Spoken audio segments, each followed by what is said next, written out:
ওয়ালটন বাংলাদেশে খুব কম মানুষই আছে যিনি এই নামটির সাথে পরিচিত নন। ওয়ালটন বাংলাদেশের প্রথম ইলেকট্রনিক্স পণ্য উৎপাদনকারী প্রতিষ্ঠান, যার পণ্য বিদেশেও রপ্তানি করা হয়। প্রতিষ্ঠা আর সাফল্যের অন্যতম উদাহরণ হলো ওয়ালটন গ্রুপ। ওয়ালটন গ্রুপের প্রায় সকল পণ্য ওয়ালটন নামে বাজারজাত করা হয়। আজকের এই ওয়ালটন ব্র্যান্ডটি তৈরি হওয়ার পেছনে রয়েছে অনেক অজানা গল্প। তো চলুন আমরা এর সফলতার গল্প শুরু থেকে জানি। শুরু করার আগে বলে রাখি, আপনি যদি এখন এই চ্যানেলটি সাবস্ক্রাইব না করে থাকেন তবে এখনই করে নিন এবং নোটিফিকেশনের জন্য বেল আইকনটি চাপুন। ওয়ালটনের প্রতিষ্ঠাতা হলেন SM নজরুল ইসলাম। তার জন্ম 1924 সালে টাঙ্গাইলের গোসাই গোয়াইর গ্রামে। খুব অল্প বয়সেই নজরুল ইসলাম তার ব্যবসায়ী বাবার সঙ্গে ব্যবসায় যোগ দেন। তারা বাংলাদেশ থেকে ভারতের আসামের সঙ্গে ব্যবসা করতেন।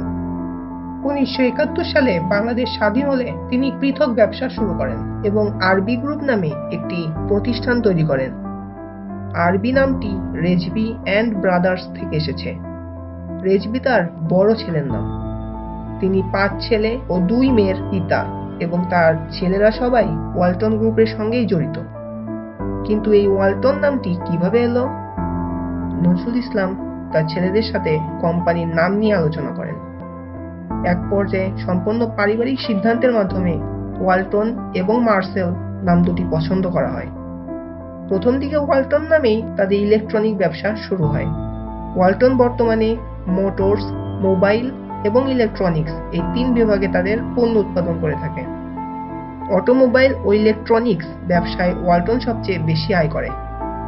এছাড়া ওয়ালটন দেশের সর্বোচ্চ রাজস্ব প্রদানকারী প্রতিষ্ঠান। ওয়ালটনের মূল কারখানাটি গাজীপুরের চন্দ্রাতে অবস্থিত।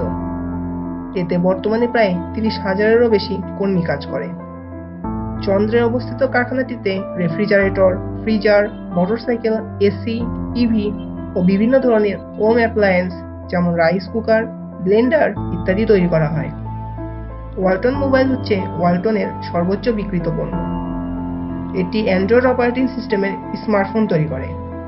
এটি সাশ্রয়ী হওয়ার দরুন এর ফোনগুলো খুবই জনপ্রিয়। মধ্যপ্রাচ্য সহ প্রায় 20টি দেশে ওয়ালটনের পণ্য রপ্তানি করে। প্রযুক্তি পণ্য উৎপাদনে ওয়ালটনের এই অগ্রযাত্রায় SM নজরুল ইসলাম ছিলেন প্রধান সেনাপতির ভূমিকায়। বাংলাদেশে ইলেকট্রনিক্যাল ও ইলেকট্রনিক্স উৎপাদন শিল্পের পথিকৃৎ ছিলেন তিনি। ব্রিটিশ শাসনামলে তার প্রথম ব্যবসায়িক জীবন শুরু হয় কর্ণফুলী পেপার মিলসের ঠিকাদারি দিয়ে। এরপর অন্যান্য ঠিকাদারি ব্যবসাও করেন। পরবর্তীতে তিনি টিনের ব্যবসা করেছেন। 2017 সালের 17 ডিসেম্বর তার মৃত্যু হয়।